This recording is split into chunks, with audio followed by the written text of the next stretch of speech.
Over the past year of FocalPoint, I've discovered some very powerful tools, especially the emotional quotient. So what I'm going to show you tonight is how to become an authority on emotional intelligence. How to sell an assessment a day and make a lot more money. Thank you.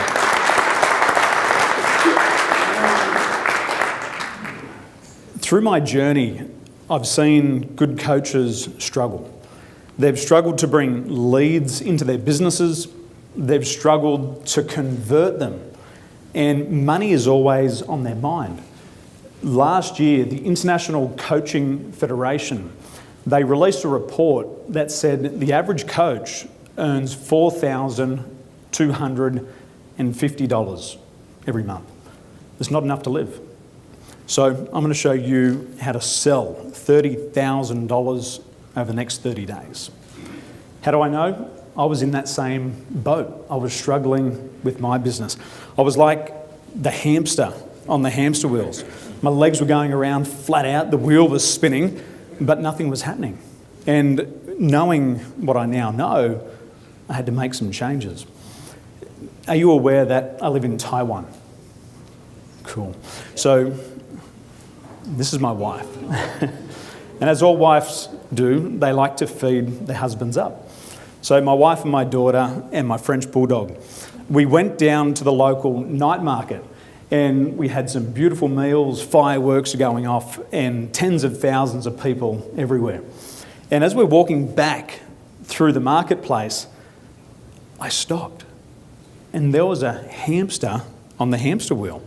And I was fascinated because this thing was really fat. And he was in the wheel and he was running really fast. And the faster his legs went, the faster the wheel started to turn around. And it was spinning around and around, and I'm thinking, this is my story.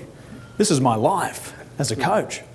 And his legs went faster and the wheel span around faster and faster and faster. And I'm looking for my wife and she's not there, and I want to show her this, and she's taken off somewhere else.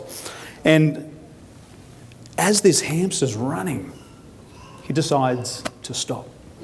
And he stops and he grabs onto the wheel. And as he grabs onto the wheel, he holds onto it and starts spinning around in the wheel. And he goes around once, he goes around twice, and he goes around 3 times. And on the 3rd time, he shot up into the air because he let go. And it happened in slow motion. He went up in the air and he fell down and... Right there, huh? Splat. He rolled over onto his back and was laying like a turtle. And he landed right under the wheel. And I didn't know what to do.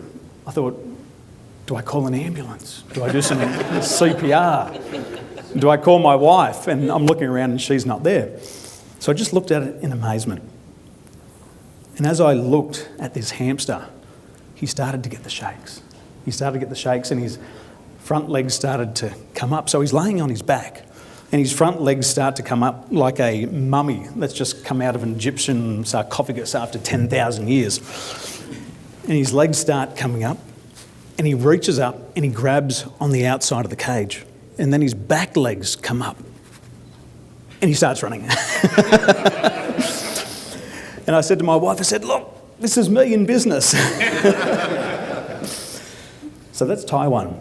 But I know that some people want to get off that wheel like I did. So I'm going to show you what I did to get off the hamster wheel.